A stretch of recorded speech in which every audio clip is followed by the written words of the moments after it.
Ben Cardin, Democratic senator from the state of Maryland, joins us live. Hello, and thank you for finding the time to talk to us. I'm aware you know Vladimir well, so please let us know how you feel about this barbaric sentence. Well, first, it's good to be with you. This is an outrage. It's an outrage of human rights globally for a person who was just reporting his views and speaking up for the people of Russia to be imprisoned and now sentenced for 25 years. He's been in prison for a full year now. And right before he left, he testified in front of a committee I chaired, the Helsinki Commission, and told us the truth about what was happening in Russia. As a result of that, he's been imprisoned. It's outrageous. He needs to be released. Could you tell us what you worked on together, you and Vladimir Kara-Murza? Oh, absolutely. It goes back to our early days of dealing with the Magnitsky laws, where Sergei Magnitsky was in a similar situation as KaraMurza was in, detained for doing what's right. And ultimately, Magnitsky was tortured and killed.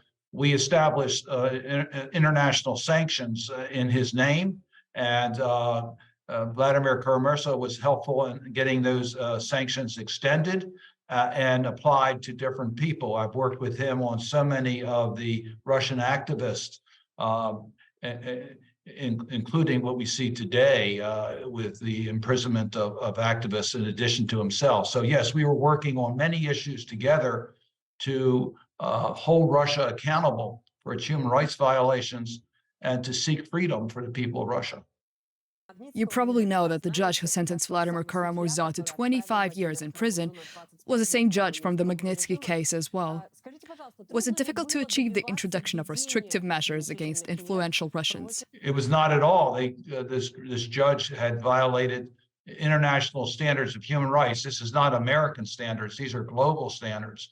You don't imprison someone because they speak the truth. You don't imprison someone who's seeking to have democratic principles in their country. You don't imprison someone because they disagree with your government and do it in a peaceful way.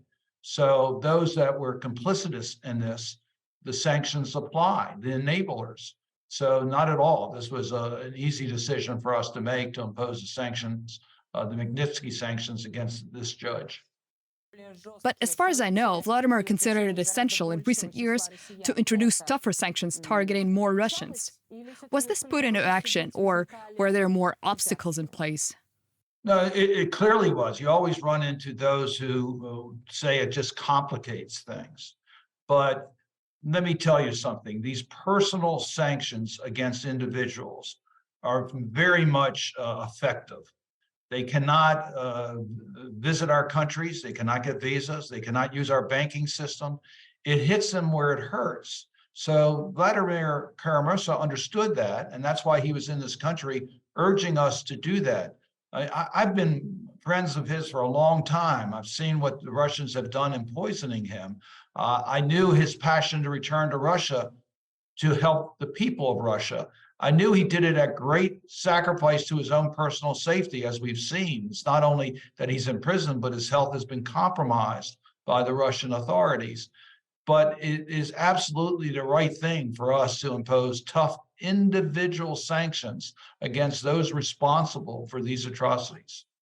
Senator Cardin, can we assume that an exchange will take place?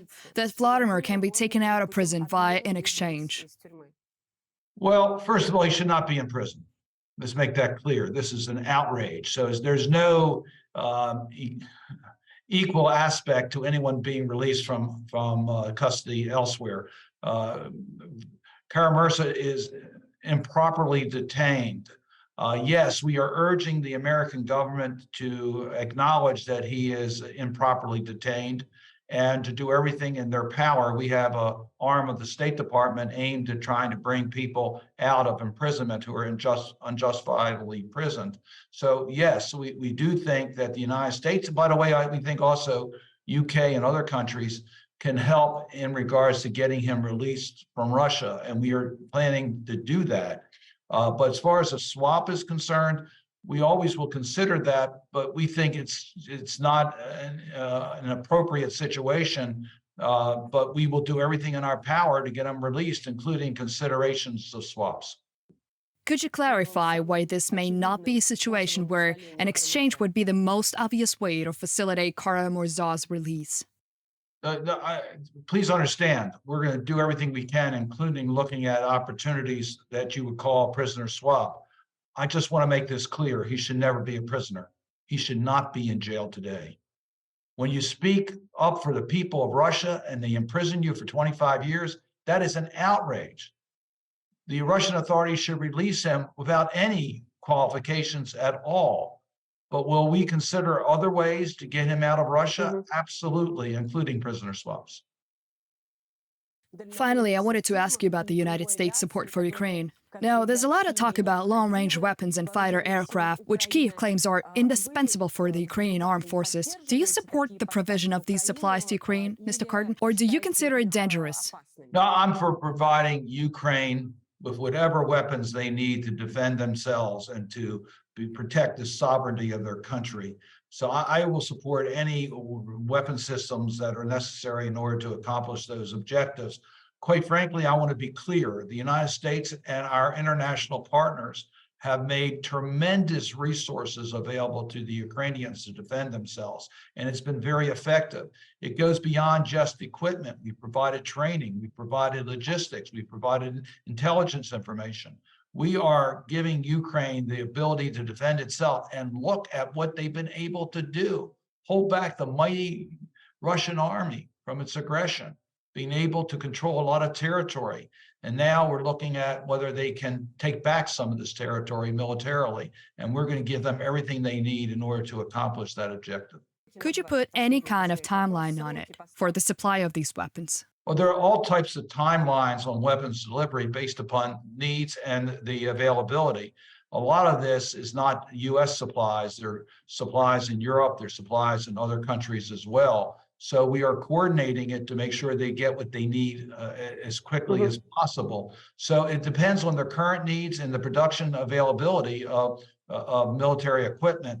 But the timeline is immediate. They need the help as quickly as possible. Thank you very much for joining us. We really appreciate it. That was Ben Cardin, Democratic Senator from the state of Maryland, live on TV Rain.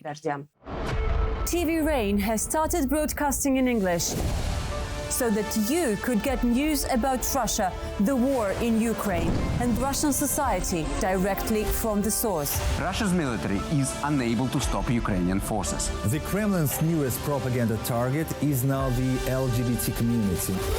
TV Rain channel has been shut down in Russia many times. The last one happened at the beginning of March, when the war started. Мы временно приостанавливаем работу телеканала. We survived, started working from Europe, and now we are watched by millions of people every day, for whom we are the only TV station that tells the truth about the war. Subscribe to our English channel TV Rain Newsroom on YouTube.